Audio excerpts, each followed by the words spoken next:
Wellman TV. Jeric Agosta. Kabanata 46. Nakuha ko agad. Matapos baligtarin ni Brooke ang mesa, ang isa pang batang utos, sumigaw ng malakas, at dumiretso kay Jeric para bugbugin siya. Nagulat si Sofia, at tumakbo palabas ng kusina si Harlan matapos marinig ang tunog. Nang makita ng mga tao ni Brooke na gustong bugbugin ang kanyang anak, si Harlan ay puno ng galit, bumalik sa kusina upang kumuha ng kutsilyo, naghahanda na makipaglaban sa kanila. Nang bumalik si Harlan sa kusina upang kunin ang kutsilyo, na humarap sa mga pag-atake ng ilang gangster, nanatiling kalmado si Jeric, na parang hindi niya ito nakita. Ang mga gangster na ito ay malapit nang sasalakayin si Jeric.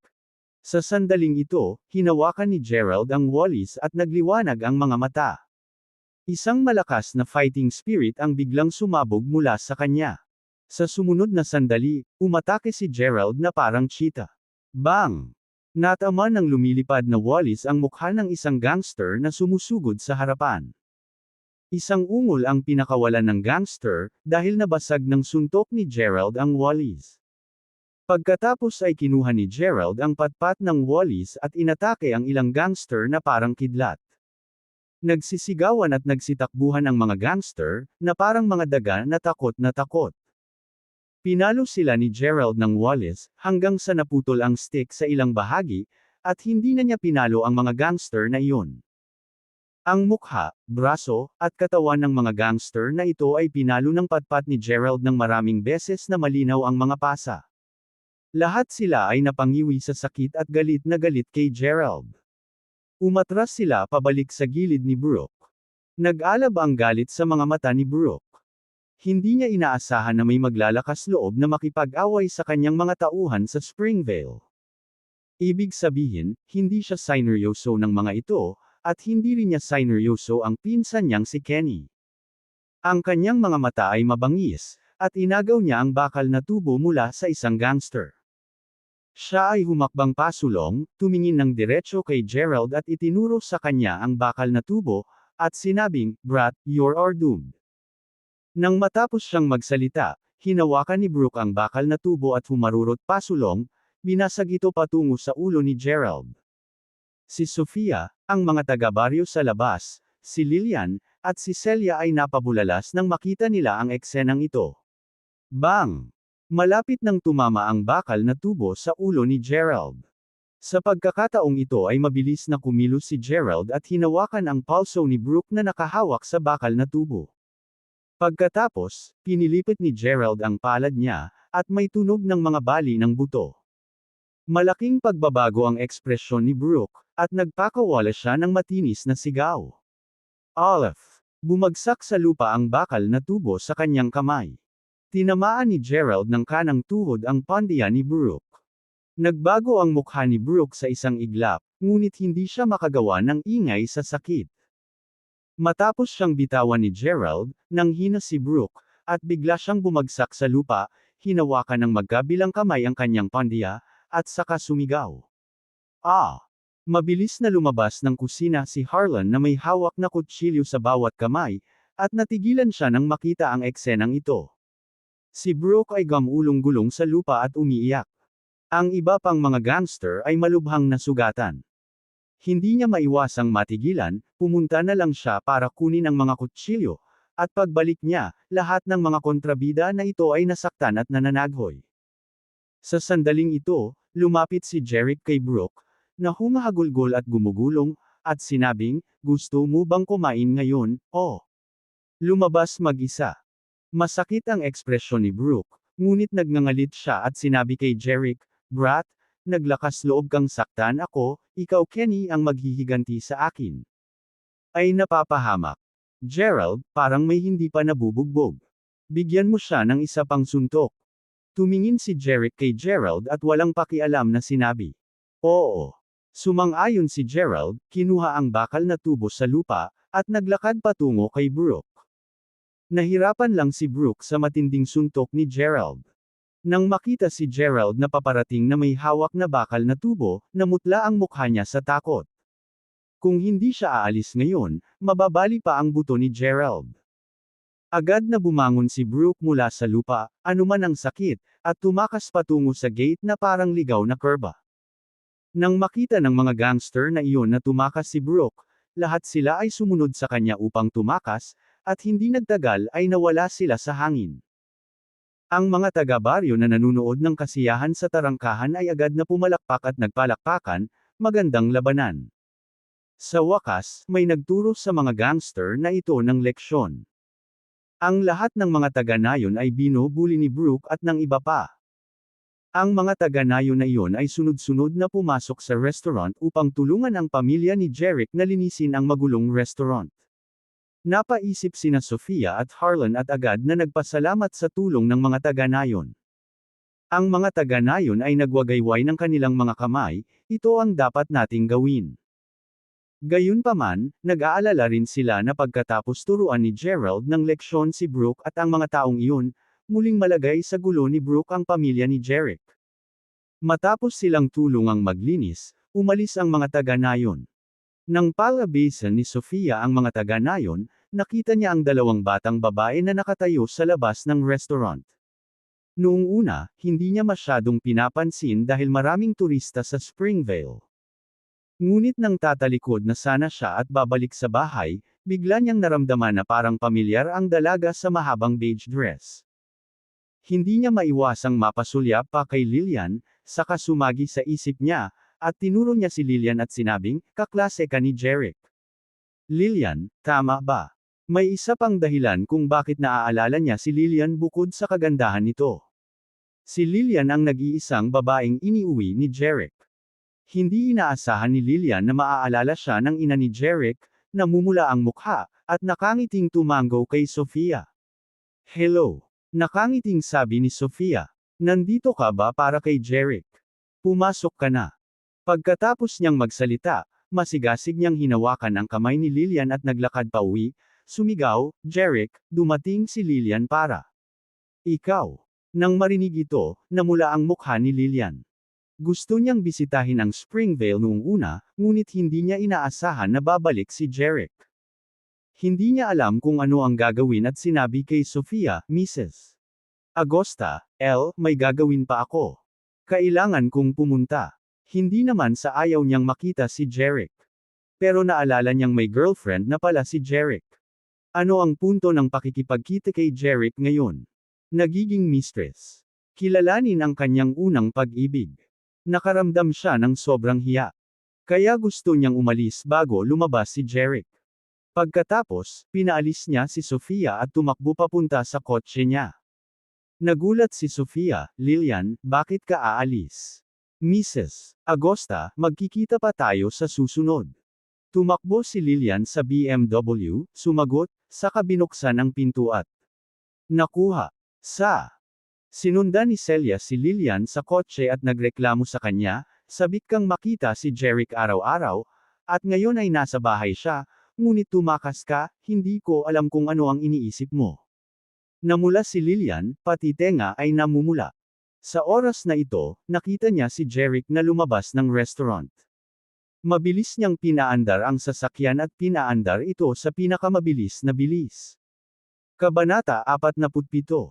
Pinanood ni Jerick ang pagkawalan ng BMW. Sinabi ng kanyang ina na umalis si Lillian nang hindi man lang pumapasok sa bahay. Unconsciously, naalala niya ang 3 taon sa high school. Umupo sila ni Lillian sa iisang table. Siya ay isang nangungunang estudyante mula sa isang mayamang pamilya, habang siya ay isang ordinaryong tao lamang. Nagkaroon ng malaking gap sa pagitan nila. Sinabi ni Ast. Lumipas ang panahon, nalaman niyang maganda siya, mabait, at maalalahanin. Love siya sa kanya bago pa niya ito nalaman. Gayunpaman, hindi siya nang ahas na sabihin kay Lillian ang kanyang nararamdaman dahil napakahusay nito. Sa oras na iyon, ang kanyang ama ay na-promote lamang mula sa punong county ng Elmwood hanggang sa alkalde ng Oak Haven. Pakiramdam niya ay wala nang hinaharap sa pagitan nila ni Lillian. 3 taon silang magkasama sa high school, ngunit hindi nila ipinahayag ang kanilang nararamdaman para sa isa't isa. Pagkatapos noon, nag-aral sila sa iba't ibang kolehiyo. Bagamat sila ay pareho sa Oakhaven, sila ay lumalaki ng mas malayo at mas malayo. Magkahiwalay. Nalaman niyang nag-aaral si Lillian sa Oakhaven Film Academy at pinagtutuunan ng pansin ng mga estudyante. Nag-aaral pa siya ngunit nakaarte sa ilang pelikula at drama sa TV. Siya ay naging isang sikat na artista sa Eldoria. Ito ang nagparamdam kay Jeric na mas lumawak pa ang pagitan nila. Pagkatapos ng kolehiyo, tinawagan siya ni Lillian at gusto pa siyang makilala. Gayunpaman, tinanggihan siya ni Jeric. Sinadya niyang dumistansya kay Lillian, hindi dahil sa hindi niya gusto, kundi dahil pakiramdam niya hindi siya karapat-dapat para dito. Maliwanag ang kanyang kinabukasan at nakatadhana siyang maging ordinaryo. Hinding-hindi sila magkakasama. Kaya naman, pinili ni Jeric na kalimutan si Lillian at tuluyang nakipag-date kay Tiffany. Isa pa, sinabi niya kay Lillian na may girlfriend siya. Ginawa niya iyon para makalimutan siya nito at ituloy ang magandang kinabukasan nito. Ito ang minsang naisip ni Jeric. Pinakiramdaman siya ni Lillian. Mababa. Gayunpaman, nagbago si Jeric. Ngayon, mayroon siyang God's eye at bilyon-bilyong dolyar. Hindi na siya tulad ng dati. Kung siya ay umibig sa isang tao, sasabihin niya ito at hahabulin siya. Si Lillian ang una niyang minahal. Hindi niya siya pakakawalan. Jeric, bakit hindi pumasok si Lillian at umupo sandali? Naguguluhan si Sofia. Sagot ni Jeric, Nay, baka may apurahang gawin si Lillian. Iimbitahan ko siya dito sa susunod. Kailangan nating maghanda ng malaking pagkain para kay Lillian sa susunod na pagdating niya. Sabi ni Sofia. Tumango si Jeric. Pagbalik niya sa restaurant kasama ang kanyang ina, hawak-hawak ni Gerald ang kanyang cellphone. Lumiwanag ang mukha niya sa tuwa. Nang makitang bumalik si Jeric, hinayla siya ni Gerald sa isang tabi at tuwang-tuwang sinabi. Jeric, hiniling mo sa akin na bilhin ang mga stock ng Harvester International Group. Nag-anunsyo ito ng mahalagang balita sa 2 p.m. Magsasama ito sa Greenville International. Sa ilalim ng impluwensya ng balita, tumataas ang presyo ng stock ng Harvester International Group noong hapon.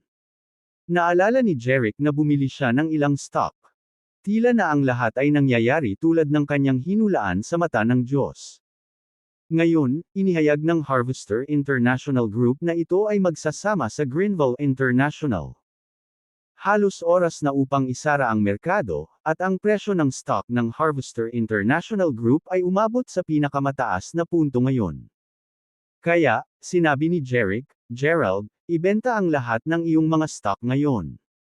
Naisip ni Gerald na nagkamali siya nang narinig at nagtanong, ngayon na.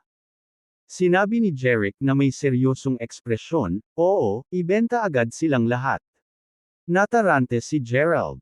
Ngunit ang presyo ng stock ay tumataas. Ang mga tao ay sakam, nawalan si Gerald ng ilang daang libong dolyar sa nakalipas na kalahating taon at sa wakas ay nakabili ng magagandang share. Gusto niyang kumita ng malaki. Siya ay medyo nag-aatubili na ibenta ang mga ito sa lalong madaling panahon. Tila alam ni Jeric ang kanyang iniisip at sinabing, ang kasakiman ay magreresulta lamang sa mas maraming pagkalugi. Dapat nating kunin ang kita habang tumataas ang presyo sa halip na pagsisihan kapag bumagsak ito.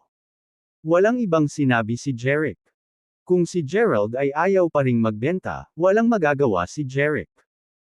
Kinuha ni Jeric ang kanyang mobile phone at tumingin sa international stock market. Walang pag-aalinlangan, ibinenta niya ang lahat ng shares ng Harvester International Group.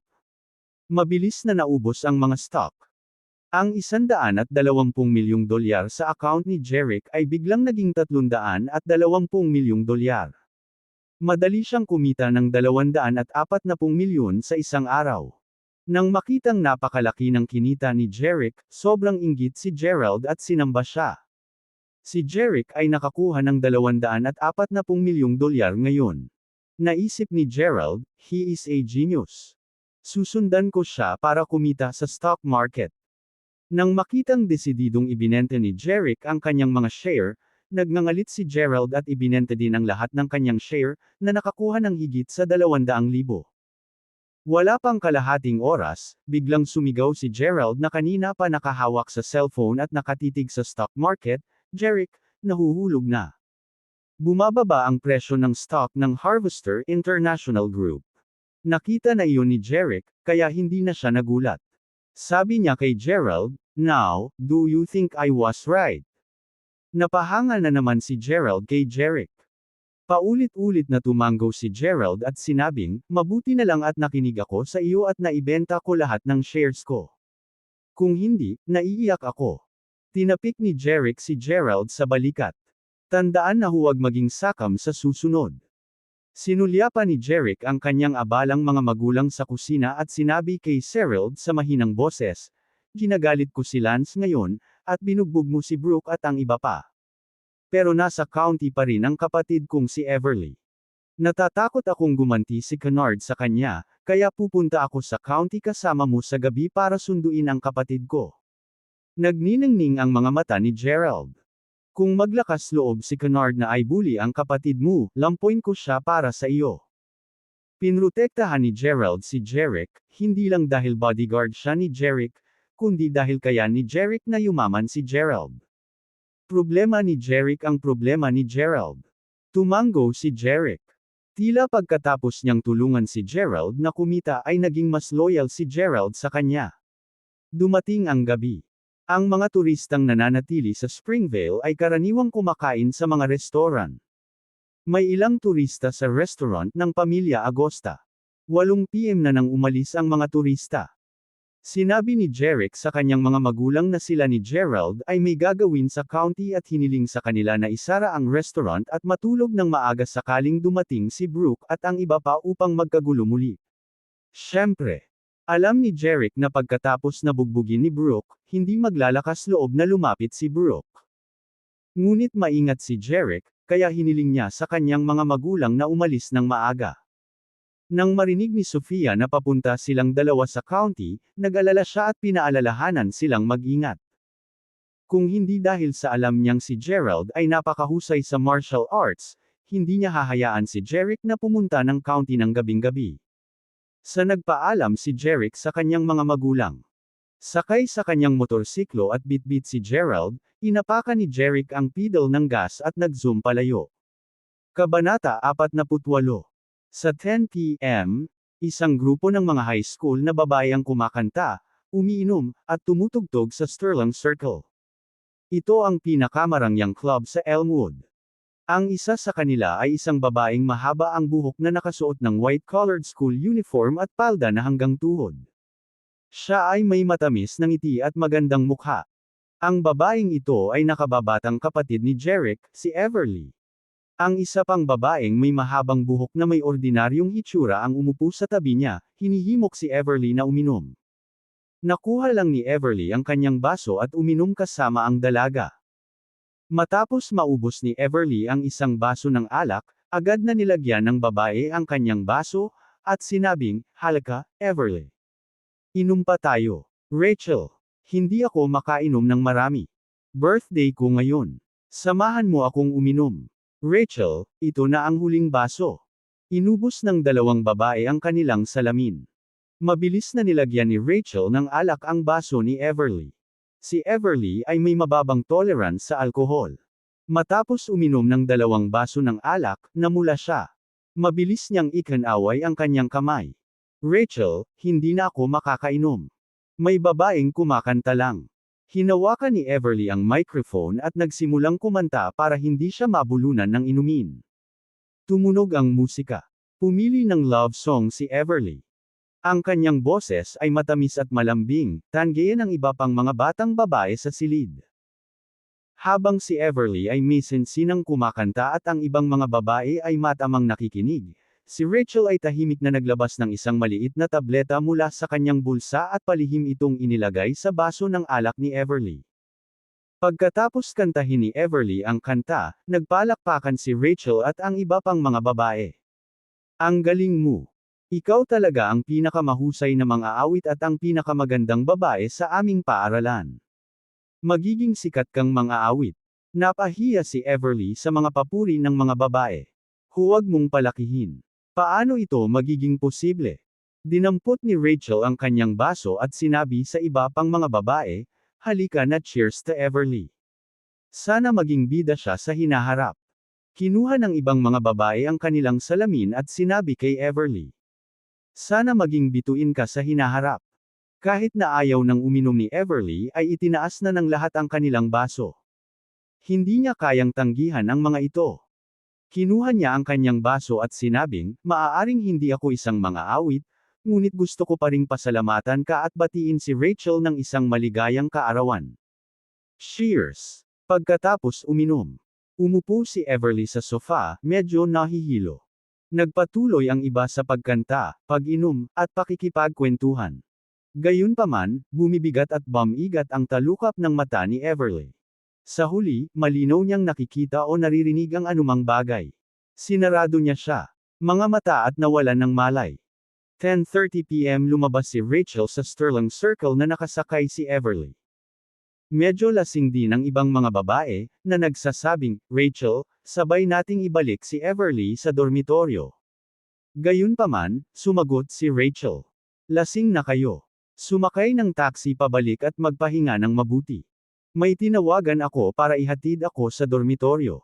Ang ibang mga babae ay masyadong nainom at kailangan ng matulog. Ito ang dahilan kung bakit si Rachel lang ang nagdala kay Everly. Hindi naging madali para sa kanila ang maglakad ng mag-isa. Isang batang babae ang tumingin sa paligid na lasing. Rachel, bakit hindi ko nakita yung taxi na in-order mo? Naalala ni Rachel na sinabi sa kanya ng lalaki ang plate number ng sasakyan. Magpapadala daw siya ng itim na SUV para sunduin at si Everly. Nakita niya ang itim na kotseng iyon. Nakaparada ito sa gilid ng kalsada, mga 8 metro ang layo mula sa club. Lumiwanag sa tuwa ang mukha ni Rachel, na nagsasabing, Mara, nandoon na ang sasakyan. Aalis na ako ngayon. Mag-ingat ka sa pagbabalik. Binuhat ni Rachel si Everly papunta sa kotse. Kinaweyan ng ibang mga babae si Rachel, nagpaalam, at naglakad sa ibang direksyon. Kanya. Naglakad si Rachel papunta sa kotse sa gilid ng kalsada at kumatok sa pinto. Bumukas ang pinto. 2 matangkad na lalaking nakaitim ang lumabas sa driver's seat at sa passenger seat. Nang makita sila, kinakabahang sinabi ni Rachel, nagawa ko na ang ipinagagawa sa akin ni Mr. Agosta. Nasa akin si Everly. Pabalik. Tumango ang lalaking nakatayo sa kanyang kaliwang bahagi, malamig na tumugon, well, you did a good job. Ngayon ay maibibigay mo na sa amin si Everly. Binuhat ng 2 lalaki si Everly mula sa likuran ni Rachel hanggang sa likurang upuan. Pagtingin sa 2 lalaking nakaitim, nauuto si Rachel, Mr. Sinabi ni Agosta na bibigyan niya ako ng $2,000.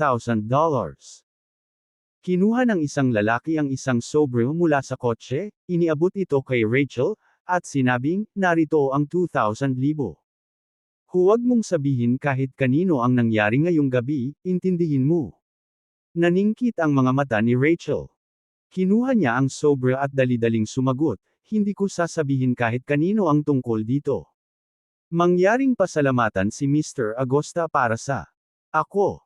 Nang tumalikod na ang 2 lalaki at paakay na sana sa sasakyan, isang luxury Mercedes ang lumabas sa eskinita at biglang huminto sa harap ng SUV. 2 binata ang lumabas sa Mercedes. Sila ay sina Jeric at Gerald. Nagulat ang 2 lalaking nakaitim at si Rachel. Hindi nila alam kung bakit hamarang ang Mercedes sa kanilang daraanan. Hoy, lumayas ka nga sa harapan ko. Galit na sigaw ng lalaking nakaitim kina Jeric at Rachel. Gayunpaman, ang natanggap niya ay ang biglaan at mabangis na pag-atake ni Gerald.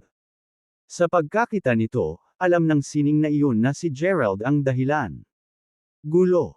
Agad namang itinaas ng lalaking ito ang kanyang kamao at hinampas ito kay Gerald. Gayunpaman, si Gerald ay dating sundalo ng espesyal na puwersa at dumaan sa maraming malupit na labanan. Ang mga ordinaryong tao ay walang kapantay para sa kanya. Bang! Isang mabilis na suntok ang ibinato ni Gerald sa templo ng lalaking iyon. Agad na pinalamig ang lalaki. Nang makita ito, ang ibang lalaki ay nagalit, ang kanyang mga mata ay nagliliyab. Itinaas niya ang kamao at gustong salakayin si Gerald. Ngunit, sa isang iglap, Sumugod si Gerald at hinawakan ang lalaki sa lalamunan. Hindi makahinga ang lalaki. Namula ang mukha niya. Nakaramdam siya ng hininga. Malamig na tumingin sa kanya si Gerald, sabi. Pinadala ka ba ni Kennard para kidnapin si Everly? Kapag hindi mo ako sinagot, babaliin ko ang leeg mo. Hindi makapagsalita ang lalaki. Mabilis siyang tumango bilang tugon. Kumalas sa pagkakahawak si Gerald, nagtatanong. Nasaan siya ngayon? Mister, nasano? 8 room ng Royal Hotel si Agosta, mahinang sagot ng lalaki. Nang matapos siya, hinampot siya ni Gerald sa templo. Napaungol ang lalaki at nawalan ng malay. Sa wakas ay napagtanto ni Rachel na nandito si Gerald para pigilan ang dalawang lalaki. Sumigaw siya at balak niyang tumakas. Naningkit ang mga mata ni Gerald. Bigla na lang siyang tumalon at hinampas sa likod ng ulo si Rachel. Napaluhod si Rachel sa pag-iyak. Gabi na noon, at walang pedestrian sa kalsada sa maliit na county. Maingay ang club kaya walang nakakaalam kung ano ang nangyayari sa labas. Binuhat ni Jerick ang kanyang kapatid na walang malay. Inilipat ni Gerald si Rachel at ang dalawang lalaki sa SUV. Pagkatapos noon, sinabi ni Jerick kay Gerald, ibabalik ko ang kapatid ko at iiwan kita para harapin si Kennard. Tumango si Gerald. Sigurado ka. Tuturuan ko siya ng leksyon. Kabanata 49. Sumakay si Gerald sa SUV, papunta sa Royal Hotel. Binuhat ni Jerick ang kanyang lasing at walang malay na kapatid, naglakad papunta sa kanyang Mercedes. Samantala, 2 babae ang lumabas sa Sterling Circle. Ang isa ay magandang babae na nakasuot ng beige na damit, at ang isa ay hanggang balikat ang buhok, naka-jeans at t-shirt. Sila Lillian at Celia. Pagkalabas ng 2 babae sa club, nakita nila si Jerick na sumakay sa isang Mercedes at kalong-kalong si Everly. Hindi ba't si Jerick iyon? Medyo nagulat si Celia nang makita niya si Jerick. Bamulong siya kay Lillian, bakit siya nandito? Kakaiba ang ekspresyon ni Lillian, at ang kanyang mga mata ay kumislap sa kalungkutan. Gustong kumanta ni Celia, kaya niyaya niya si Lillian na sumama sa kanya.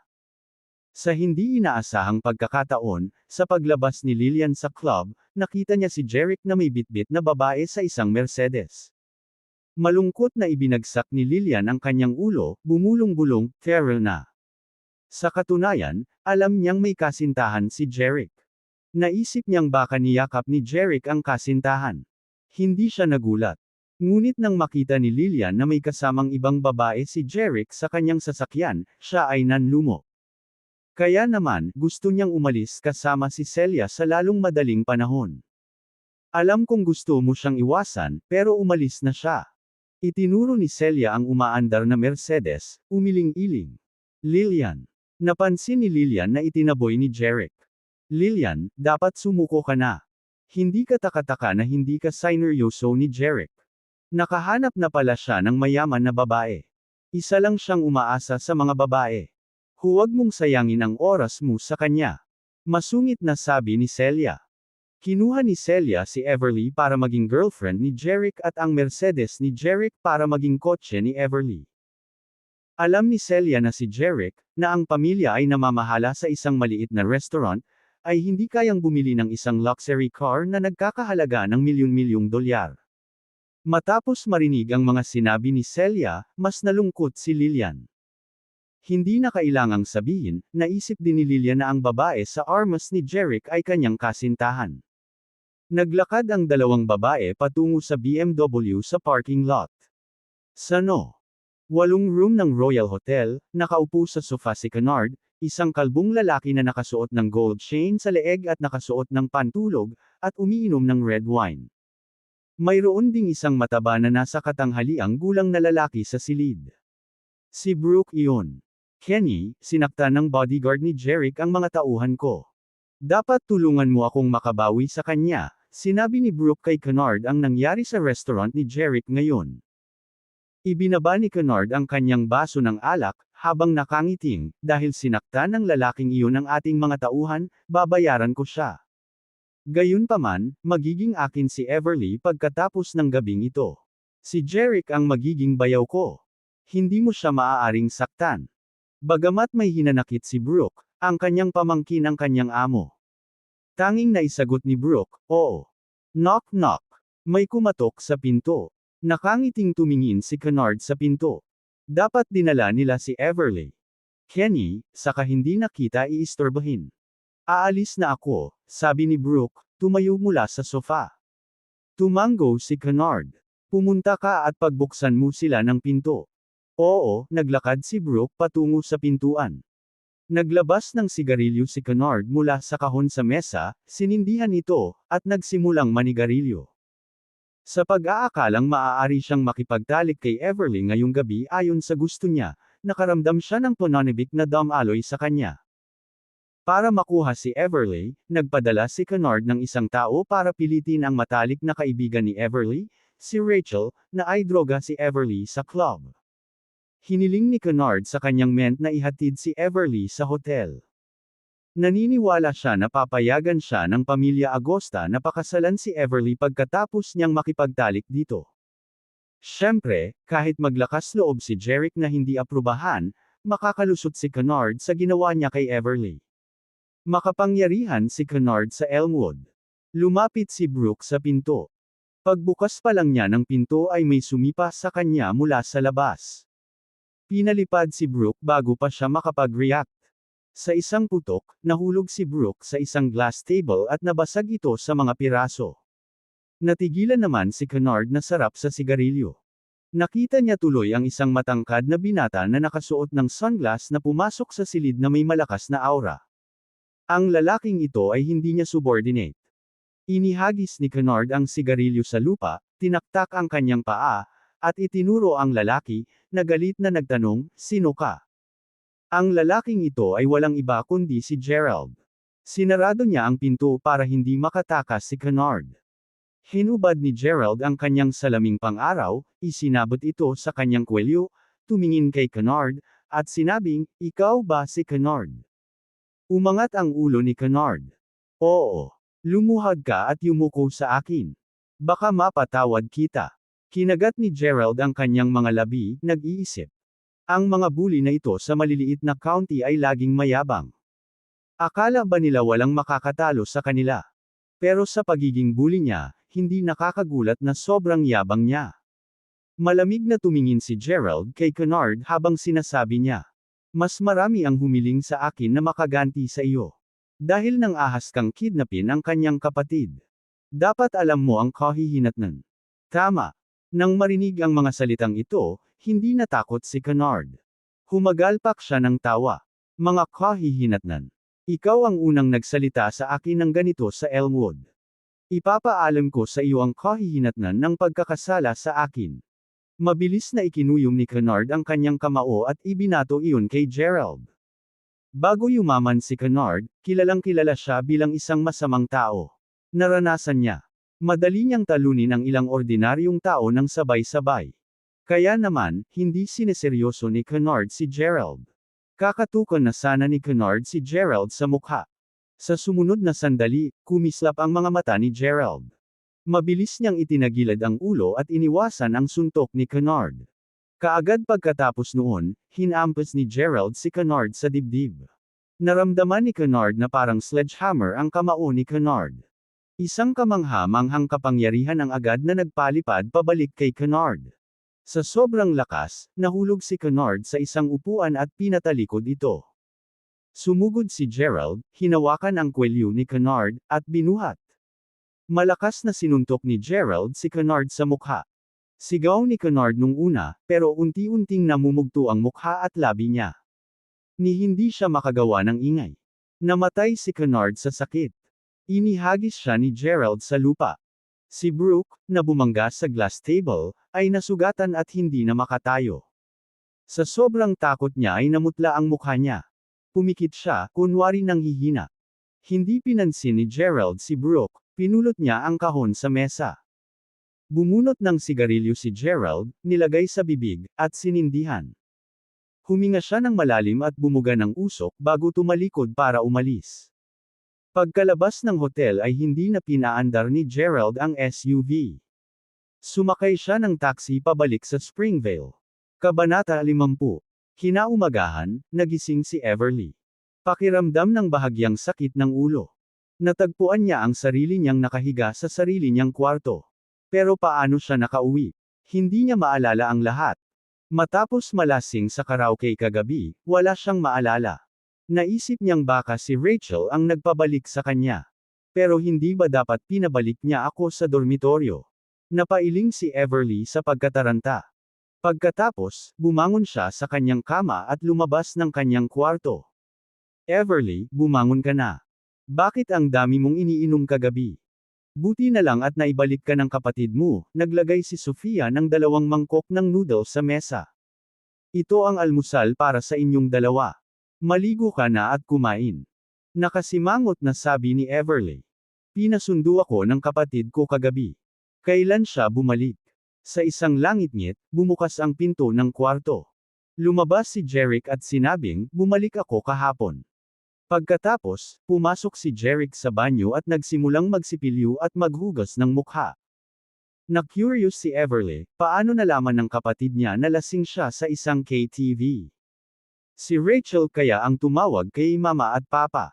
O kaya, tinawagan siya ng mga magulang niya, pero lasing siya at sinagot ni Rachel ang telepono, kaya pumunta ang kapatid niya sa karaoke bar para sunduin siya. Walang lakas ng loob na magtanong si Everly dahil pinagbawalan siya ng kanyang kapatid na uminom. Pag nagtanong siya, papagalitan siya. Pagkatapos maghugas ni Jeric ay lumabas na siya ng banyo. Maamong tinanong siya ni Everly, Kuya, tapos ka na ba? Tumugon lang si Jeric ng, Malamig ang ekspresyon nito na nagsasabing galit pa rin ito sa kanya. Pagkalampas ni Jeric sa kanya, inilabas ni Everly ang kanyang dila. Mukhang papagalitan na naman siya. Pagkatapos maghilamos ni Everly, nakita niyang nakaupo sa mesa ang kapatid at kumakain ng pansit. Bumaba na ang kanyang ina para magtrabaho. Umupo si Everly sa tapat ng kanyang kapatid, dinampot ang kanyang mga tinidor, at kumagat ng pansit. Tapos sinulyapan niya ang kapatid, malamig pa rin ang mukha nito. Ibinuka niya ang kanyang bibig at sinabing, Kuya, sorry, hindi ako dapat uminom kagabi. Pagkatapos kumain ni Jeric, tumangala siya sa kanyang kapatid at sinabing, alam mo ba kung gaano kalaki ang panganib sa iyo kagabi? Kung hindi ako dumating sa oras, pinagtaksilan ka ng iyong mabuting kaibigang si Rachel at pinapunta sa higaan ni Kennard. Kasabay ng kalampag, nahulog ang mga tinidor mula sa kamay ni Everly at papunta sa mesa.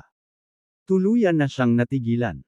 Nang sa wakas ay natauhan na siya, tumingin si Everly sa kanyang kapatid at sinabing, sabi mo ay pinagtaksilan ako ni Rachel at gusto niyang ipadala mo ako kay Kennard.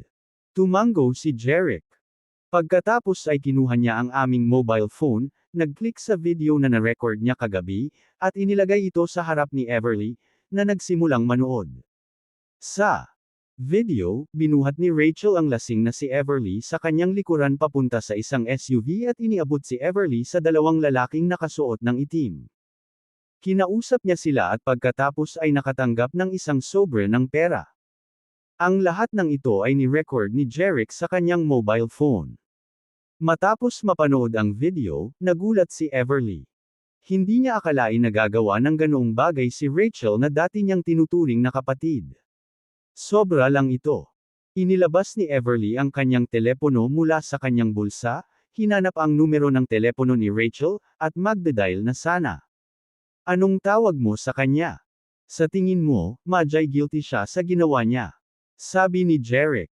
Natigilan si Everly at napaisip. Oo, bakit ko tatawagan si Rachel para magpaliwanag? Para ipaalam kay Rachel kung gaano siya kasama. Mga aksyon noon. Ngunit tinanggap ni Rachel ang pera at ibinigay si Everly sa mga lalaking nakaitim. Paano siya nakakaramdam ng pagkabalisa? Obviously, siya ay hindi. Hindi mo kailangang tumawag sa telepono. Inalagaan ko na ang lahat ng taong gustong saktan kakagabi binawi ni Jeric ang kanyang telepono at sinabing casual. Gulat na napatingin si Everly sa kapatid. Pagkaraan ng mahabang panahon, sinabi niya, Kuya, tinuruan mo rin ba ng leksyon si Kennard? Kinain ni Jeric ang kanyang noodles at sinabing, siya ang may pukana nito. Siyempre hindi ko siya bibitawan. Hindi nakaimik si Everly. Siyempre, alam ni Everly kung anong klaseng tao si Kennard. Siya ay ang malupit ng Elmwood at nakagawa ng maraming masamang bagay. Ang problema ay kung paano haharapin ng kanyang kapatid si Kennard, kung mayroon itong mga taong nagpo-protekta sa kanya. Kahit na walang proteksyon si Kennard at nagawang maghiganti sa kanya ni Jerick, hinding-hindi ito papakawalan ni Kennard ng ganoon kadali, at ibabalik niya ang mga tao sa kanilang pintuan upang makaganti. Kaya naman nag-alala si Everly. Tinanong niya ang kanyang kapatid, "Kuya, sinaktan mo ba si Kennard?" Isang tunog ng pagsang-ayon ni Jerick habang kinakain niya ang kanyang noodles. Hindi na napigilan ni Everly na maging kalmado. Mabilis niyang sinabi kay Jerick, "Kuya, huwag ka nang kumain ng pansit. Magmadaling bumalik sa Oakhaven. Kung hindi ka aalis ngayon, pupunta si Kennard sa iyo kasama ang mga tauhan niya para manggulo." Ngayon ay si Jerick naman ang tumingin kay Everly na gulat na gulat. Hindi ba niya kayang tapusin ng matiwasay ang kanyang pansit? Gayunpaman, alam din niyang nag-aalala talaga si Everly sa kanya sa takot na magdusa siya sa mga kamay ni Kennard. Kaya, ibinaba ni Jerick ang kanyang mga tinidor at sinabi sa kanyang nakababatang kapatid na babae, "Everly, hindi lamang ako mananatili, titiyakin ko rin na matatanggap ni Kennard at ng mga bastos na iyon ang parusang nararapat sa kanila." Napatulala si Everly. Ang tanga ba ng kapatid ko? Si Kennard ay mayaman at makapangyarihan na ngayon. Dati siya ay bahagi ng mafia ngunit ngayon ay isang negosyante, at mayroon siyang malawak saklaw ng mga kontak. Sa Elmwood, nagkaroon siya ng paraan sa gobyerno at sa mafia. Mas madaling sabihin kaysa gawin para harapin si Kennard. Tapos parang may naisip si Everly. Tumayo siya at pumunta sa gilid ng kanyang kapatid, inilagay ang kanyang makatarungang kamay sa noo ni Jerick, at pagkatapos ay hinawakan niya ang kanyang sariling noo. Pagkatapos, bulong niya sa sarili sa pagkataranta. "Wala ka namang lagnat, pero bakit ang daldal mo?" Nang marinig ang mga salitang ito, kumaibot ang mga sulok ng bibig ni Jerick. So iniisip ng kapatid ko na nilalagnat ako at nagbubuga ng kalokohan. Noon lang, narinig nila ang tunog ng sasakyan sa ibaba, na sinundan ng 2 putok ng sirena ng pulis. Na-curious si Everly nang dumating ang isang sasakyan ng pulis sa kanilang tahanan at sinabi niya kay Jerick, "Kuya, parang may sasakyan ng pulis sa aming lugar." Kalmadong sinabi ni Jerick, "Mukhang nagreklamo muna ang kontrabida, bumaba tayo at tingnan natin." Wala na si Everly sa mood kumain ng pansit kaya tumanggo siya sa kapatid at bumaba na ang magkapatid. Pagdating ni Jerick at ng kanyang kapatid na babae sa ground floor, nakita nila ang kanilang mga magulang na nag-aaliw sa 2 pulis at isang binatilyong nakaplay na damit. Nang makita ang binatang ito, nagliwanag ang mga mata ni Jerick at sumigaw siya, "Robin!" Kasing edad lang ni Jerick ang binata. Siya ay may makapal na kilay na malaki ang mga mata, at mukhang makapangyarihan at gwapo. Nang marinig ang sigaw ni Jerick, masayang sumigaw din ang binata, "Jerick!" Naglakad silang dalawa papunta sa isa't isa. Ang dahilan kung bakit nakilala ni Jerick ang binatang ito ay dahil magkaklase sila sa high school. Sinabi ni Robin kay Jerick, "Jerick, pumunta ka sa Oakhaven Police Academy para hanapin ako ng ilang beses, ngunit napakaraming kurso ng pagsasanay at wala akong oras na makita ka." "Sorry talaga." Nagbiro si Jerick, sa hinaharap, magiging bahagi ka ng lokal na pulisya na nagpo-protekta sa mga tao. Natural, kailangan mong magsanay at mag-aral ng mabuti. Siyempre, hindi mo pwedeng pabayaan ang pag-aaral mo tulad ko. Tumawa si Robin. "Jerick, sa hinaharap, magiging doktor ka rin na iligtas ng mga buhay. Huwag mo akong pagtawanan." Nagtawanan silang dalawa. Habang si Seymour at ang kanyang matandang kaklase ay abala sa kanilang pag-uusap, isang pulis na mukhang nasa katanghaliang gulang at may awtoridad ang tumayo at sinabi kay Jerick, "Jerick, Kennard at Brooke ay binugbog sa Royal Hotel kagabi. 2 lalaki at isang babaeng estudyante na sakay ng SUV ang nabugbog din. Iniulat nila na sangkot ka sa bagay na ito. Nandito kami para dalhin ka pabalik sa police station para sa investigasyon." Ang nasa katanghaliang gulang na pulis na ito ay si Peter, ang ama ni Robin. Gaya ng ipinahihiwatig ng kanyang pangalan, siya ay matuwid at marangal. Siya ang Deputy Superintendent ng Elmwood Police Department. Kabanata 51. Magalang na binati ni Jeric si Peter, "Nice to meet you, Mr. Dunnell." Noong high school siya, maganda ang relasyon nila ni Robin, kaya madalas siyang pumunta sa bahay ni Robin at kilala niya si Peter. Nang marinig ni Jeric na tinatawag siyang Mr. Don, bahagyang lumambot ang ekspresyon ni Peter, ngunit napakaseryoso pa rin ang tono nito. "Jeric, narinig mo ba ang sinabi ko? Nakisali ka ba sa pambubugbog?" Hindi naman itinanggi ni Jeric, "Nakisali ako kagabi, pero wala akong pinalo. Ang bumugbog sa kanila ay kaibigan ko. Gayunpaman, ginawa ito ng kaibigan ko dahil sinubukan ni Kennard na halayin ang kapatid ko." Nang marinig ang mga salitang ito, nabigla ang mukha ng mga magulang ni Jeric nang sabay-sabay nilang tanong, "Jeric, nagsasabi ka ba ng totoo?" Si Jeric ay time na tumango. Napatingin naman sila kay Everly. Isang galit ang bumungad sa mukha ni Everly kaya alam ng mga magulang ni Jeric na totoo ang lahat ng ito. Agad silang pumunta kay Everly at nag-aalalang tinanong siya, "Everly, may ginawa ba sa iyo si Kennard?" Marahang umiling si Everly at sinabing, "Ibinigay ako ng kaklase ko sa mga lalaking nakaitim ni Kennard pagkatapos kong malasing. Gusto nila akong papuntahin sa hotel room ni Kennard. Iniligtas ako ng kapatid ko sa tamang panahon, kaya nakatakas ako sa pagkakahawak ni Kennard." Sa ngayon, ang ekspresyon ni Peter ay sobrang solemn na. Natural na alam niya kung ano ang kaya ni Kennard. Kaya lang, sina Kennard, Brooke, at ang iba pa ay binugbog at ginawa ng police report, kaya kailangan niyang pumunta para mag-imbestiga.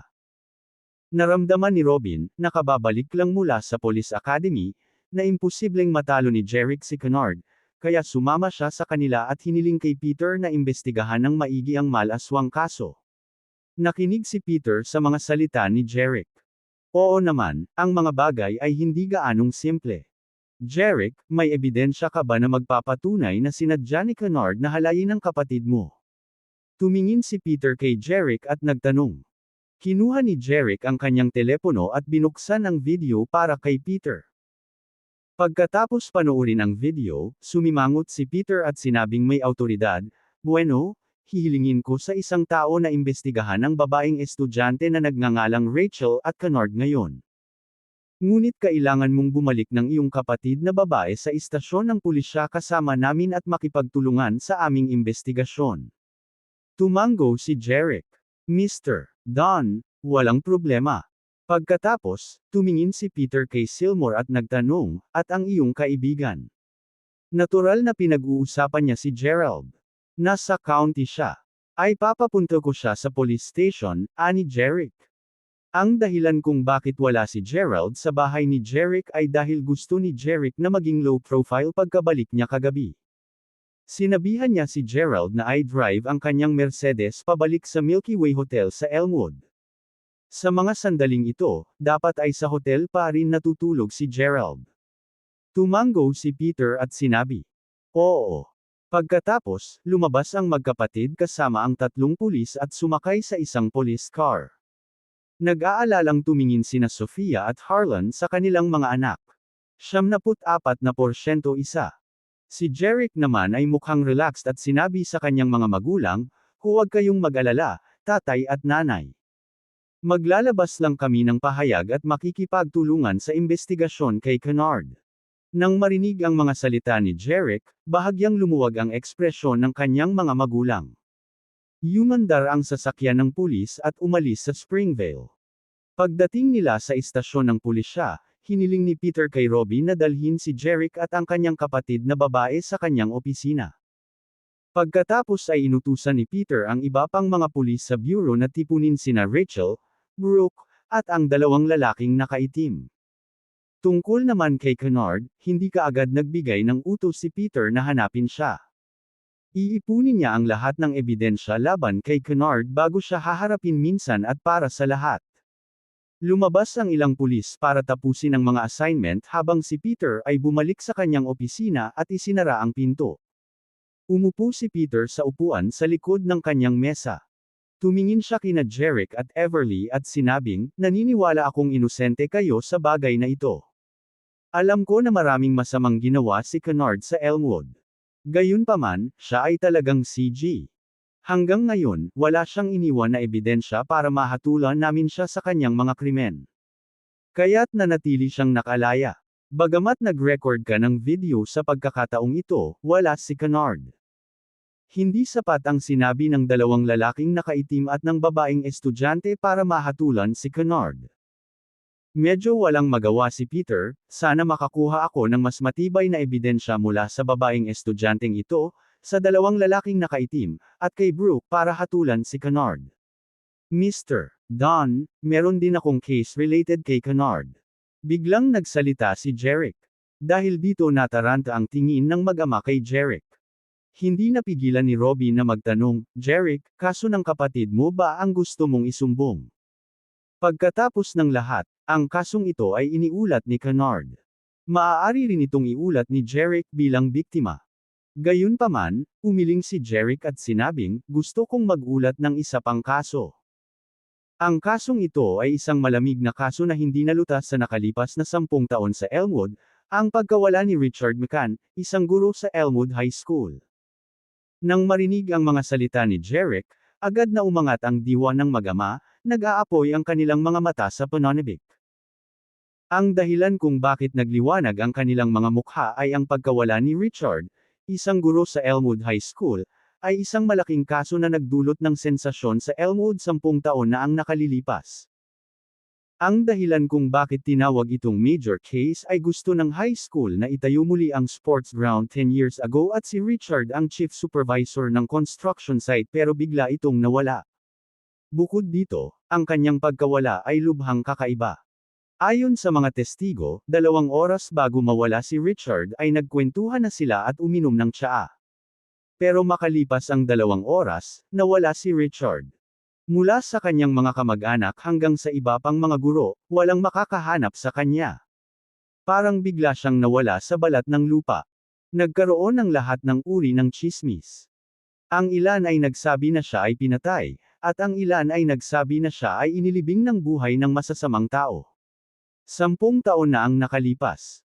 Sinubukan ng pulisya ang lahat ng paraan upang mahanap ang nawawalang Richard, ngunit hindi nila ito natagpuan.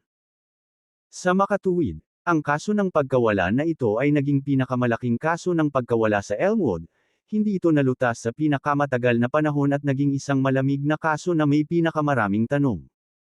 Kaya naman, nang marinig ni Peter at ng kanyang anak na gustong magulat ni Jeric tungkol sa pagkawala ni Richard, hindi nila napigil ang matuwa. Maging si Everly ay nagulat nang marinig ng kanyang kapatid ang kasong ito.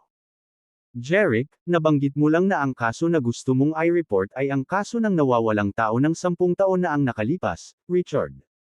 Sa wakas ay kumalma si Peter. Tumingin siya kay Jeric at humingi ng kumpirmasyon. Tumango si Jeric. Tama na yan. Ang kaso na gusto kong isumbong ay ang pagkawala ni Richard. Hindi siya nawala. Pinatay siya.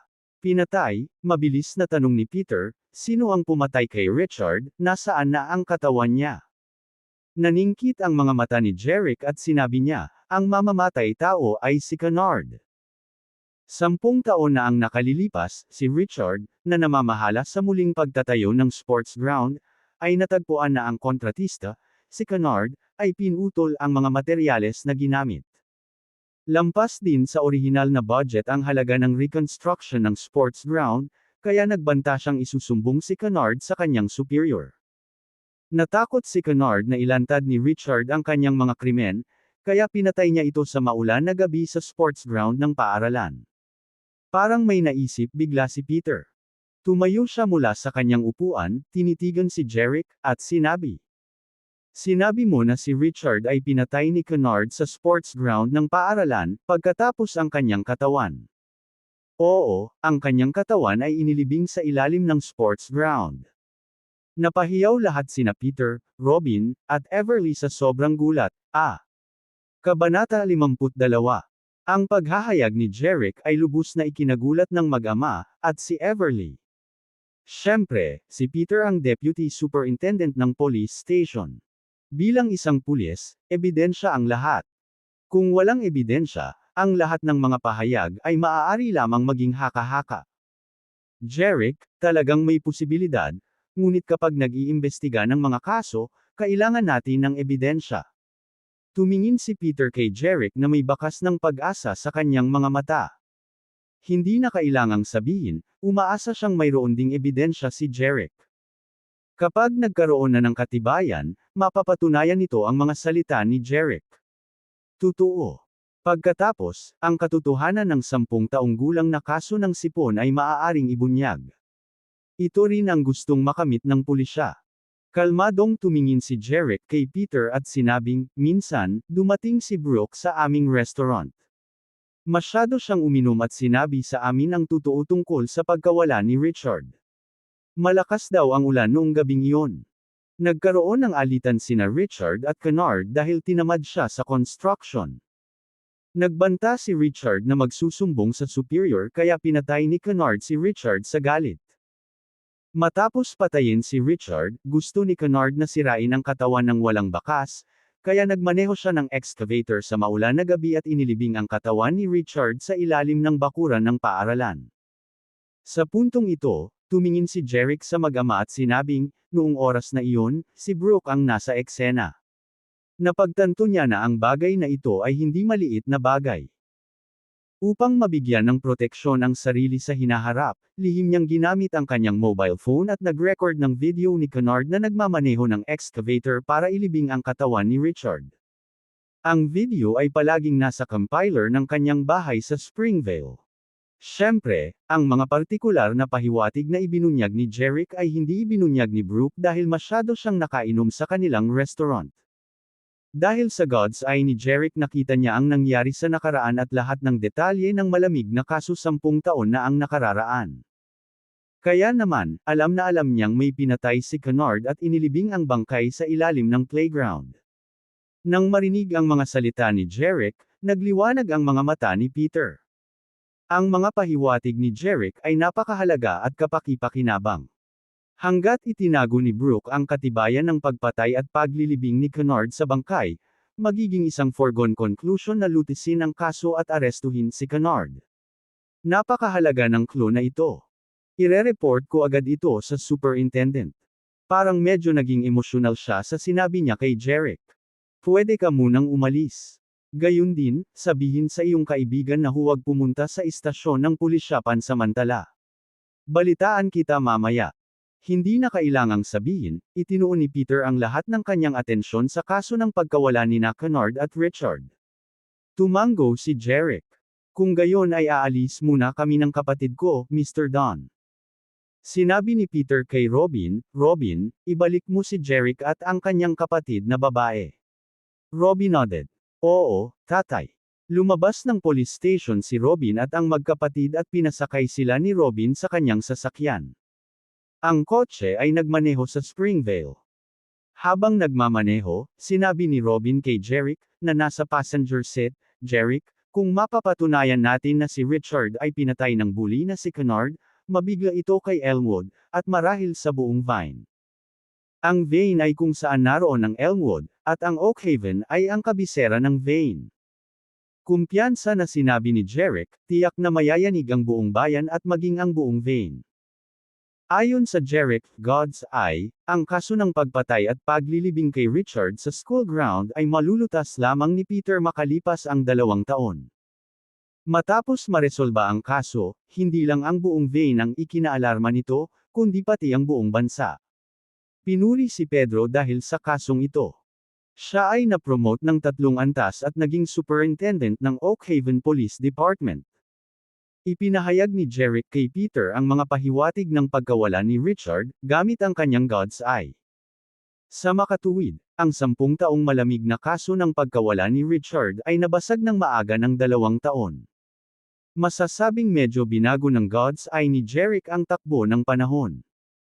Bumalik sa Evermore Diner sa Springvale, natuwa ang mga magulang ni Jeric nang makitang nakabalik kaagad ang kanilang mga anak. Sa araw na ito, nanatili si Robin sa Springvale. Natural na maraming mapag-usapan ang 2 matandang kaklase. Makalipas ang halos 2 oras, 2 sasakyan ng pulis ang dumating sa Springvale. Bumaba si Peter at ilang mga pulis sa mga sasakyan. 2 sa mga pulis ang naghatid kay Brooke sa kanyang tahanan. Maraming taga-nayon ang pumunta upang manood, kabilang ang ina ni Jerick, si Soph. Kinuha ng isang pulis ang isang laptop mula sa bahay ni Brooke. Pagkatapos, sumakay si Peter at ang mga pulis sa isang kotse ng pulis at umalis sa Springvale. Ang balita ng pagkakahuli kay Brooke ay nagdulot ng matinding kaguluhan sa Springvale. Gayunpaman, halos lahat ng mga taga-nayon ay nagbubunyi sa pag-aresto kay Brooke. Masayang ikinwento ni Sofia kina Jerick at Robin ang lahat ng bumalik siya, kaya alam ni Jerick at Robin na ipinagtapat na ni Brooke ang lahat tungkol sa bangkay sa school ground. Umalis si Robin pagkatapos kumain ng tanghalian sa kinaroroonan ni Jerick. Nagmamadali siyang bumalik at alamin kung ang kaso ng pagkawala ni Richard ay talagang gaya ng sinabi ni Jerick. Hindi nagtagal matapos makita si Robin, narinig ang tunog ng tambucho ng motorsiklo. Nang marinig ang tambucho na iyon, napangiti si Jerick. Bumalik si Gerald. Sa bahay, curious na tinanong ni Everly si Jerick, "Kuya, sa paghusga sa tambucho na iyon, tila ito ang luma at sira-sirang motorsiklo natin." "Well, yung motor natin. Hayaan mong ipakilala kita sa isang tao," sabi ni Jerick sa kapatid. Nagtatakang tanong ni Everly, "Kuya, sino ang gusto mong makilala ko?" "Siya iyon kagabi, siya ang nagligtas sa iyo at nagturo kay Kennard ng leksyon." Habang nag-uusap sila, dumating ang magkapatid sa unang palapag. Umupo na si Gerald. Alam ng nanay ni Jerick na hindi pa siya nanananghalian, kaya dinalhan siya nito ng pagkain. Sa sandaling ito, kumakain si Gerald ng chicken drumstick sa kanyang kamay sa sarap. Lumakad si Jerick at ang kanyang kapatid na babae. Ngumiti si Jerick at sinabing, "Gerald, mukhang ang swerte mo talaga, makakakain ka ng chicken drumstick sa oras na bumalik ka." Habang kinakain ni Gerald ang drumstick, sinabi niya, "I beat Kennard for you and drove your motorcycle back. Hindi ba dapat kumain ako ng drumstick?" Parehong natawa si Jerick at ang kanyang kapatid. Sinabi ni Jerick, "Dapat.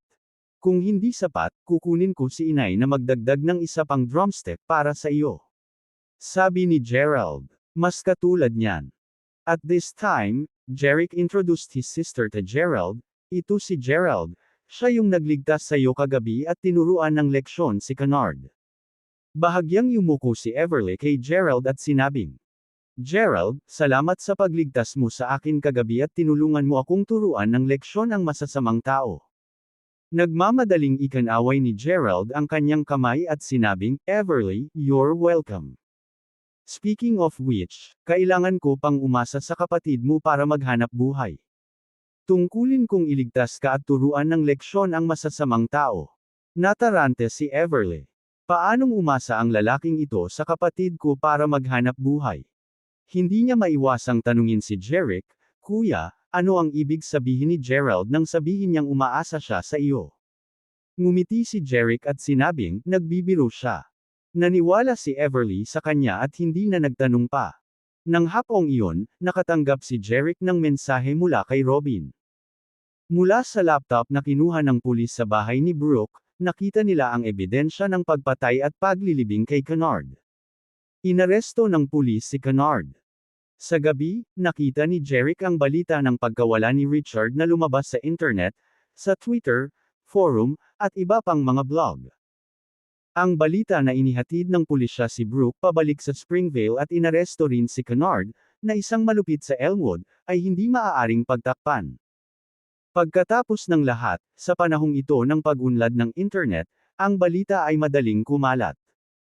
Bukod dito, may kaugnayan si Kennard sa pagkawala ni Richard, isang 10 taong gulang na kaso ng sipon. Kahit ilang detalye lang ang nabunyag, nagdulot agad ito ng sensasyon. Kabanata 53. Sa internet, mabilis na lumabas sa trending searches ng Twitter ang balita na ang nawawalang guro na si Richard ay pinatay at inilibing sa isang school ground 10 taon na ang nakararaan ng bully ng Elmwood na si Kennard. Sa loob ng 2 araw, naging mainit na paksa ang balitang ito para sa buong Eldoria. Dumagsa ang mga reporter ng media mula sa buong bansa sa Elmwood Police Department at Elmwood High School. Kaya naman, nagsagawa ng espesyal na press conference ang pulisya at sinagot ang ilang mahahalagang tanong, na nagsasabi na sila ay inaresto. Kennard at may ebidensya ng pagpatay ni Kennard kay Richard at paglilibing sa kanyang katawan. Inihayag din nila na huhukihin nila ang bangkay ni Richard na nakabaon sa ilalim ng sports ground. 2 araw pagkatapos ng press conference, ang sports ground ng Elmwood High School ay selyado sa publiko para simulan ng pulisya ang kanilang paghuhukay. Kinalaunan noong araw na iyon, hinukay ng mga pulis ang bangkay ni Richard at nagsagawa ng press conference para ay anunsyo. Sinimulan din nilang arestuhin ang lahat ng mga sospek na may kaugnayan sa pagpatay kay Richard.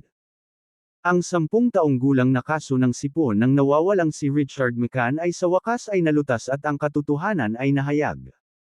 Tungkol naman sa maton na si Kennard at sa kanyang barkada na gumawa ng masasamang gawain ay lahat sila ay inaresto at dinala sa hustisya. Pagkalipas ng 2 buwan, hinatulan si Kennard ng parusang kamatayan.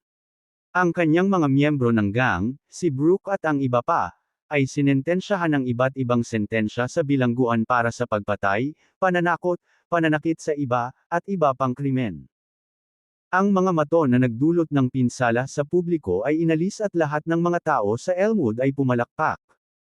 Sa araw na ito, sa Evermore Diner, nakangiti rin si Sofia at ang kanyang asawang si Harlan.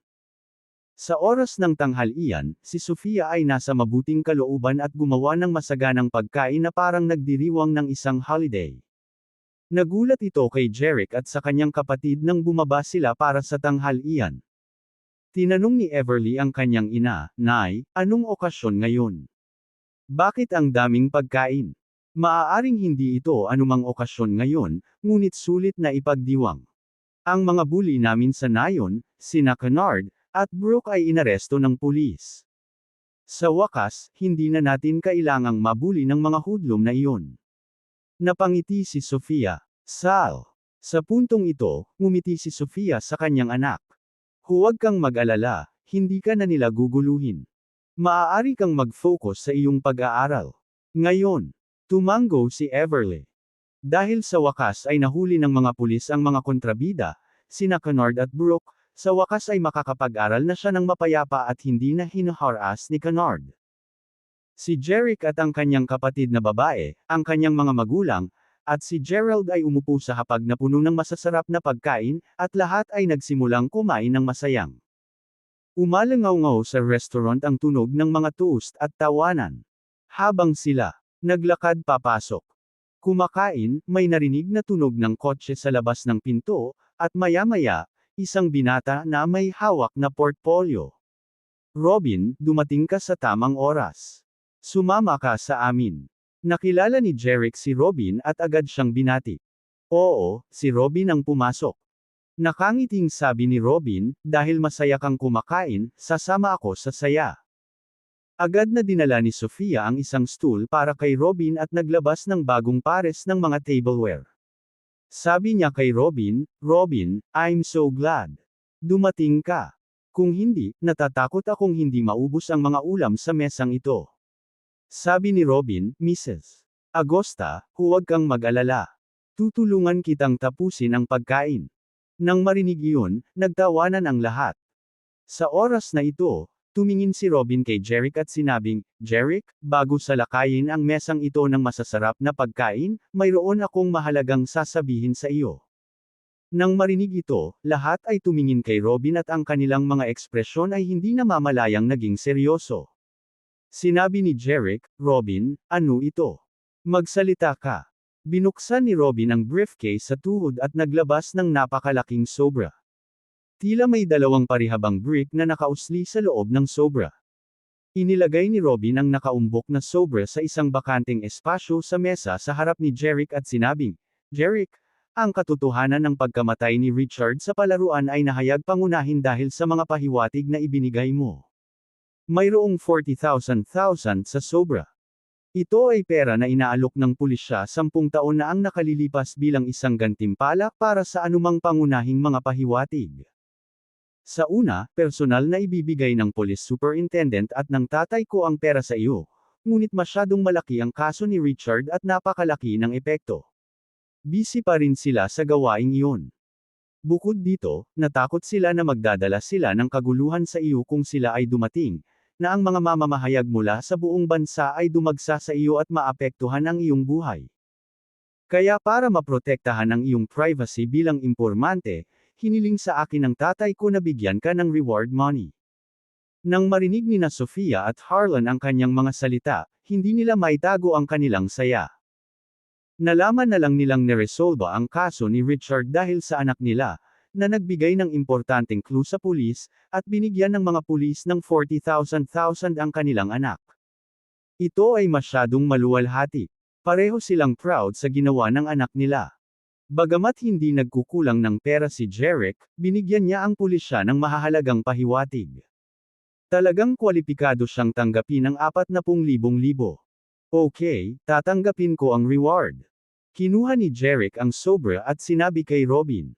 Pagkatapos noon, iniabot ni Jeric ang sobra sa kanyang ina at sinabing, "Nay, para sa iyo ang perang ito."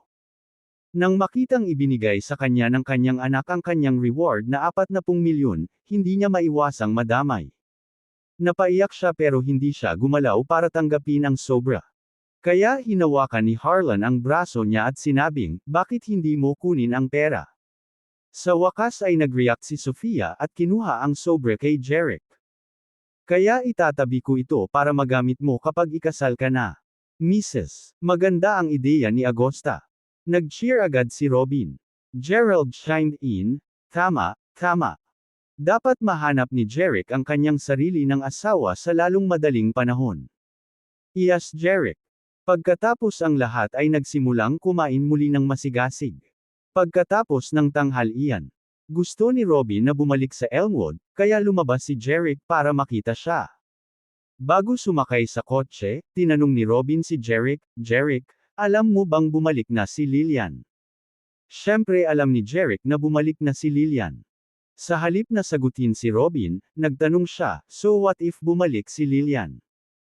"Jeric, kailangan mo ba talagang itago sa akin ang mga bagay-bagay? Maaaring hindi alam ng iba na gusto mo si Lillian, ngunit alam kong gusto mo siya. Alam ko rin na gusto ka ni Lillian." Napatingin si Robin kay Jeric habang may ngiti sa labi. Nag-book si Ian ng private room sa Milky Way Hotel ngayong gabi. Niyaya niya si Lillian at ang ilang kaklase namin sa high school na maghapunan, kasama na ako. "Ayaw mo bang makita si Lillian?" Ian Thompson. Ang taong ito ang monitor ng klase ni Jeric sa high school, ang anak ng pinakamayamang tao sa county. Galing siya sa mayamang pamilya at matataas ang grades kaya proud na proud din siya. Itong mayabang na monitor ng klase ay palaging mahilig kay Lillian. Dahil nag-apply daw si Lillian sa Oakhaven Film Academy, nag-apply din sila doon. Ang pagtugis niya kay Lillian ay masasabing walang ingat at baliw. Ngayong bumalik si Lillian sa Elmwood, bumalik din si Ian. Naisip ni Jeric na ito ay higit pa sa isang pagkakataon. Tumingin si Jeric kay Robin at sinabing, "Natatakot ako na kung pupunta ako, hindi ako tatanggapin." Tinapik ni Robin ang balikat ni Jeric at sinabing, "You can be rest assured."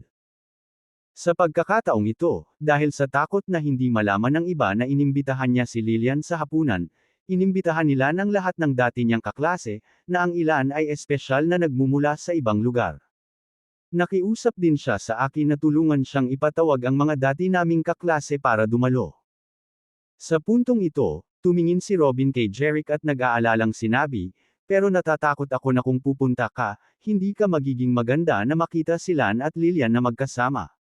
Napangiti ng mahina si Jeric. "Robin, huwag kang mag-alala dyan. Dadalo ako sa hapunan ngayong gabi ng maagap." Natigilan si Robin, saka siyang ngumiti at sinabing, "Ang dinner party ay 8 o'clock tonight." Nang makitang pumayag si Jeric na dumalo sa hapunan, napakasaya ni Robin. Ayaw niyang pagbigyan ni Jeric si Lillian ng ganoon lang. Kabanata 54. Umalis si Robin, at bumalik si Jeric sa restaurant. Nang makitang nag-impake na at nagpunas na ng mesa ang kanyang mga magulang, sinabi ni Jeric sa kanila, "Nay, tatay, may importante akong sasabihin sa inyo. Nang marinig na may mahalagang sasabihin ang kanilang anak, umupo sina Sofia at Harlan. Nauna rito, dahil nagbigay ng mahalagang pahiwatig ang kanyang anak sa mga pulis, natanggap ni Sofia ang kanyang reward na 40,000, kaya sa kanyang palagay, ang gustong sabihin sa kanila ng kanyang anak ay tiyak na may kinalaman sa kaso ni Richard at pagtulong sa mga pulis na tanggalin si Kennard at kanyang barkada. Tulad ng isang matulungin na estudyante, tumingin siya sa kanyang anak na umaasa at sinabi, "Anak, ano ang importante? Sabihin mo sa amin." Nang makitang wala ang kanyang kapatid na babae, sumigaw si Jeric pataas sa ikalawang palapag, "Everly, bumaba ka kaagad. May sasabihin ako sa iyo." "Nakuha ko. Bababa na ako," sagot ni Everly mula sa itaas. Maya-maya ay bumaba na si Everly mula sa second floor. Tumingin siya kay Jeric at nagtanong, "Kuya, bakit mo hinahanap?" Tinuro ni Jeric ang stool at sinabing, "Maupo ka. Dahan-dahan kong sasabihin sa'yo." Bagamat may pagdududa si Everly, umupo pa rin siya gaya ng itinanong. Pagkatapos ay tumingin si Jeric sa kanyang mga magulang at kapatid na babae at sinabing, "Nay, Tatay, Everly, gusto kitang ihatid sa Oak Haven sa susunod na mga araw para manirahan. Ano sa tingin mo?" Ilang araw na ang nakalipas, nang sabihin niya sa kanyang mga magulang na lilipat siya sa Oak Haven, naisip ng kanyang mga magulang na gusto niyang magbukas sila ng lokal na restaurant sa Oak Haven. Ang hitsura ni Lance at ang kanyang walang katapusang panggugulo ay nagbigay din kay Jeric ng walang pagkakataon na sabihin sa kanyang mga magulang ang kanyang planong lumipat sa Oak Haven. Ngayong wala nang ibang mang-istorbo sa kanila, nagpasya si Jeric na seryosong kausapin sila tungkol sa paglipat. Parehong ngumiti sina Sofia at Harlan at sinabing, "Jeric, nabanggit mo dati ang Oak Haven, at kulang ito sa mga lokal na restaurant tulad ng sa amin. We are willing to try Oak Haven, so we have no objection to go there." Kumunat ang noo ni Everly at awkward na tumingin kay Jeric. Sabi niya, "Ngunit paano ako papasok sa paaralan? Kukunin ko ang kolehiyo. Malapit na ang entrance exam." Sabi ni Jeric, "Hindi mo kailangang mag-alala tungkol dyan. Nakahanap na ako ng isang tao sa Oak Haven upang mahanap ka sa isang sikat na high school na maaari mong i-enroll. Maaari kang magpatuloy sa pag-aaral sa Oak Haven." Kung umalis si Everly sa Elmwood High School para sa Oak Haven, ang unang bagay na kailangan niyang malaman ay kung saan siya mag-aaral. Gayunpaman, hindi ito isang mahirap na problema para kay Jeric. Tinawag lang niya si David, at nang matapos siyang magsalita, ang pinuno ng pinakamayamang pamilya ni Oak Haven ay nakahanap kaagad ng paaralan para kay Everly, at isa pa itong sikat na high school na hindi makapasok ng maraming mayayamang tao. Nang marinig ni Jeric na nakahanap si Jeric ng magandang paaralan para sa kanyang sarili sa Oak Haven, natuwa si Everly at agad na sinabing, "Kung gayon, handa akong pumunta sa Oak Haven kasama ka." Pagkatapos ng lahat, Oak Haven. Ang kabisera. Ito ay mas maunlad kaysa sa Elmwood. Talagang sabik na pumunta doon si Everly. "Well, since walang problema, pupunta kami ni Everly sa school para tapusin ang transfer procedure mamaya. Pupunta tayo sa Oak Haven bukas." Tumingin si Jeric sa kanyang pamilya at sinabi. Walang pagtutol sina Sofia, Harlan, at Everly. Kaya naman, hindi nagtagal pagkatapos ng tanghalian. Dinala ni Jeric si Everly sa county sakay ng kanyang motorsiklo para kumpletuhin ang proseso ng paglipat. Nagtanong si Everly kay Jeric ng maraming tanong habang papunta sa Oak Haven tungkol sa kanyang bagong high school. Siyempre, tinanong din niya kung saan may masasarap na pagkain at masasayang bagay sa Oak Haven. Siya ay masaya bilang isang maliit na batang babae. Sa oras na natapos nila ang mga pamamaraan sa paglilipat, pasado 4:00 na ng hapon. Dinala ni Jeric si Everly sa mall para bumili ng damit at sapatos na gusto niya. Dahil hindi naging madali para sa kanyang mga magulang na kumita ng pera sa kanilang maliit na restaurant, hindi ginamit ng matinong Everly ang pagbili ng maraming damit at sapatos. Kung bumili siya ng mga damit at sapatos, medyo mura rin ang mga ito. Sa makatuwid, sa paglalakbay na ito sa Oak Haven, bumili si Jeric ng magandang kalidad ng mamahaling damit at sapatos para sa kanya. Nang magbayad si Jeric, nalaman ni Everly na ang kanyang mga damit at sapatos ay nagkakahalaga ng higit sa $2,000. Agad niyang hinayla ang kapatid para umalis. Ang presyong ito ay talagang masyadong mahal. Hinayla siya ni Jeric pabalik at saka kinuha ang kanyang bank card. Hiniling niya sa cashier na kumpletuhin ang bayad. Inabot ng cashier na may magandang damit ang bank card at ang resibo kay Jeric na nakangiti at sinabing, "Sir, ito ay $2,000 sa kabuuan. Ito ang iyong bank card. Mangyaring panatilihin itong mabuti. Inaasahan naming makita kang muli." Kinuha ni Jeric ang bank card at ang resibo at inilagay sa kanyang bulsa. Tapos, sabi niya kay Everly na tulale pa rin. Fair na. Noon lang bumalik sa katinuan si Everly. Bitbit niya ang mga bag na naglalaman ng kanyang mga damit at sapatos at sinundan si Jeric palabas ng mall. Pagkalabas nila ng mall, hindi napigilan ni Everly na tanungin si Jeric, "Kuya, bakit ang dami mong pera para ibili ako ng damit at sapatos?" Mahinahong sinabi ni Jeric, "Nanalo ako sa loto. Halika, hapon na tayong naglakad, ihahatid na kita sa hotel room ko para magpahinga." Tiningnan ni Jeric ang oras. 6:00 na ng gabi at madilim na ang langit. Nagpasya siyang dalhin si Everly sa Milky Way Hotel para magpahinga. Matapos marinig ang sinabi ni Jeric, mas nabigla si Everly. Ang kanyang kapatid ay nag-book ng kwarto sa Milky Way Hotel. Ang Milky Way Hotel ay ang pinakamarangyang hotel sa Elmwood. Ito rin ang nag-iisang 5-star hotel. Ang anumang silid ay nagkakahalaga ng hindi bababa sa $100 bawat gabi.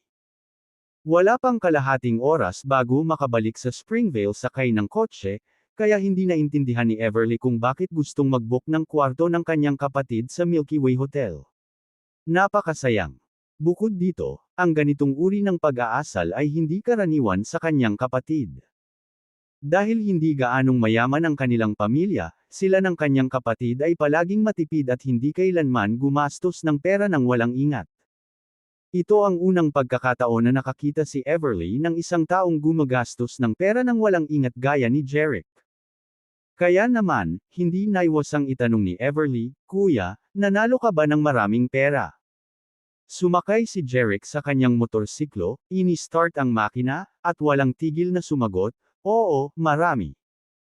Pagkatapos, sinabi niya kay Everly, "Bilisan mo, sumakay ka at kunin mo ang aking damit." Iniisip pa rin ni Everly kung anong halaga ang tinutukoy ng kapatid.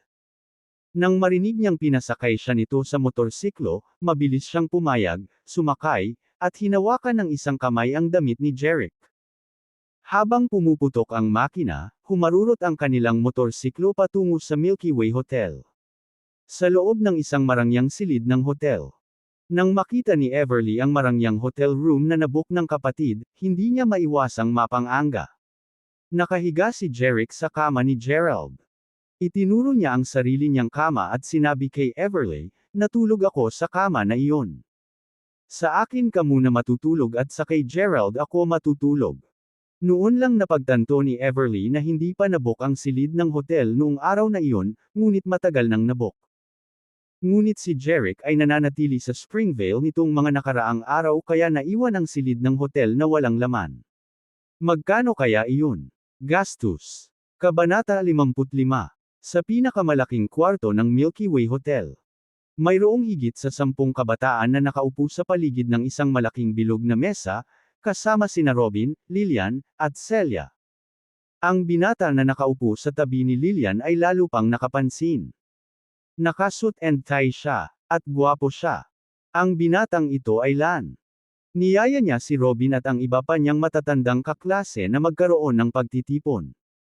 Sa totoo lang, gusto lang niyang makita si Lillian. Sa isang banda, gusto niyang imbitahan si Lillian sa hapunan at mapalapit dito. Sa kabilang banda, nais niyang ipahayag na espesyal ang relasyon nila ni Lillian. Kung sa bagay, parehong nag-aaral sa Oak Haven Film Academy sina Lan at Lillian. Hindi na niya kailangang mag-effort para mapalapit kay Lillian. Gayunpaman, kahit na nasa iisang paaralan sila, bihira siyang magkaroon ng pagkakataong makilala siya. Bukod sa pagpasok sa mga klase, kailangan ding kumilos ni Lillian. Bilang karagdagan, sinasadya niyang lumayo sa LAN. Kaya naman sa kasalukuyan, ordinaryong magkaibigan lang sila. Siyempre, hindi sasabihin nila niyan. Ito rin ang dahilan kung bakit siya nagmamadaling bumalik nang mabalitaan niyang bumalik si Lilian upang bisitahin ang kanyang lola. Gusto niyang samantalahin ang pagkakataong ito para makasama si Lilian at bumuo ng mas matibay na relasyon sa kanya. Kaya naman, nag-effort si Ian sa party ngayon. Nandito na ang lahat. Ms. Catherine, mag-order na sana kami, please. Nang makitang dumating na ang mahigit 12 matandang kaklase, sabi ni Lan sa manager ng hotel sa tabi niya. Oo, sir. Sabay sagot ni Ms. Catherine. Bilang pinakamayamang tao sa county, madalas pumunta si Lan sa Milky Way Hotel para sa hapunan. Kaya naman, medyo pamilyar siya sa manager ng hotel. Iniabot ni Ms. Catherine ang menu kay Lan. Kinuha ni Lan ang menu at nakangiting sinabi kay Lilian, Lilian, gusto mo bang umorder? Sinasabi niya kay Lilian kung gaano siya kahalaga sa kanya. Kahit si Ms. Catherine ay masasabi na may gusto si Lan sa babaeng ito. Ngumiti siya at sinabi kay Lilian, Miss, medyo biased si Mr. Thompson. Nang marinig ang sinabi ng manager, nagtawanan ang lahat ng naroroon. Sa katunayan, alam nilang lahat ang gusto ni Ian. Gusto niyang ipakita ang relasyon nila ni Lilian. Kaya, naglaro sila kasama. Sa nakitang reaksyon ng kanyang mga kaklase, tuwang-tuwa si Ian. Tumingin siya sa manager at sinabing, Ms. Catherine, si Lilian ang pinakamahalagang tao sa puso ko. Siyempre, hayaan ko muna siyang mag-order. Hindi na makapaghintay si Jan na ipagtapat ang kanyang pagmamahal kay Lilian. Gayunpaman, hindi masaya si Lilian. Sa kabaligtaran, tumingin siya kay Lan ng mahinahon, at sinabing, huwag mo akong pansinin. Maaari mong tanungin ang iba kung ano ang gusto nilang kainin. Nang marinig ito, medyo nahiya si Ian. Naiinis si Robin sa paraan ng pagsusumikap nila na pasayahin si Lilian. Nang makitang nabigo si Ian, maganda ang kanyang kalooban. Paminsan-minsan ay tumitingin siya sa pintuan ng private room. Bakit hindi pa dumarating si Jeric? Napaisip si Robin. Sinabihan niya si Jeric na dumalo sa hapunan sa 8:00 ng gabi at ipinadala sa kanya ang numero ng kwarto sa WhatsApp. Pero hindi siya dumating. Nagsimula siyang mag-alala kung natatakot si Jeric. Sa oras na ito, nakabawi na si Lan sa kahihiyan. Pagkatapos ay bumaling siya sa dati niyang mga kaklase at sinabing, lahat, umorder na kayo ng kahit anong gusto ninyo. Pagkatapos noon, sinabi ni Lan sa manager, Ms. Catherine, pakikuha ang lahat ng menu. Ano? Kunin ang lahat ng menu. Ito ang unang pagkakataon na nakita ni Ms. Catherine ang ganoong sitwasyon. Gayunpaman, mayroong isang pagbubukod. Kung ibang tao, sasabihin ni Ms. Catherine na wala siyang masyadong menu at hilingin sa kanila na mag-order. Ngunit si Lan ay isang espesyal na panauhin. Siya ang pinakamayamang tao sa county, at ang kanyang ama ay kaibigan ng kanyang amo. Kaya naman, agad na sinabi ni Ms. Catherine, maghintay ng 1 minuto. Hihilingin kong may magdala ng ilang menu dito. Pagkatapos nito, kinuha niya ang walkie-talkie at sinabing, dalhin ang 11 menu sa IVIP room. Roger yan. Isang boses ng babae ang nanggaling sa walkie-talkie. Ibinaba ng manager ang walkie-talkie at nakangiting sinabi kay Lan, Mr. Thompson, ang mga menu ay ipapadala dito sa lalong madaling panahon. Tumango si Fan. Makalipas ang 1 minuto, isang bata. Dumating ang waitress sa silid na may dalang 12 menu sa kanyang mga bisig. Ms. Catherine, narito ang mga menu na hiniling mo. Napabuntong hininga ang waiter at sinabing, Catherine pagkatapos ay iniabot ang menu sa bawat bisita sa mesa. Pagkatapos ay pinaalis na niya ang waiter. Sinabi ni Ian sa lahat, maaari ninyong sabihin kay Ms. Catherine kung ano ang gusto ninyong kainin. Tumango ang lahat. Gayunpaman, nang mag-finger sila sa menu, hindi nila alam kung ano ang iuutos. Bagamat hiniling nila na umorder sila ng kahit anong gusto nila, hindi sila makakapag-order ng mga mamahaling pagkain, ni mura. Alam nilang si Lilian ang pinagtutuunan ng pansin ng hapunan. Anong mga pagkaing nagustuhan niya ang pinakamahalaga? Nandito sila para makipagtulungan kay Lan. Hindi nila nakawin ang kanyang kulog. Kung hindi, siguradong magagalit si Lan sa kanila. Sa makatuwid, kahit na nagbabasa sila sa pamamagitan ng menu, walang nag-order ng mga pinggan. Dahil dito, medyo nailang si Ms. Catherine, na may hawak na isang ordering machine. Sa sandaling ito, tumunog ang mga yabag, at may pumasok sa silid. Pasensya na po. Late na ako. Agad na napalingon ang lahat sa nagsalita. Si Jeric iyon. Agad siyang nakilala ng lahat. Parehong nabigla sina Lillian at Celia. Bakit pupunta si Jeric dito? Bukod dito, nakilala rin ng dalawang dalaga si Everly na katabi ni Calmore. Siya ang babaeng isinakay ni Jeric sa kotse sa pintuan ng KTV kagabi. Dinala ba ni Jeric ang girlfriend niya dito para magpakitang gilas? Parang medyo nairita si Celia, habang si Lillian naman ay nakayuko, parang walang nangyari. Kumunot ang noo ni Ian. Bakit dumating ang kawawang batang ito? Medyo nahiya din yung iba, alam nilang deskmates sina Jeric at Lillian. Bukod dito, alam din nilang may crush si Jeric kay Lillian.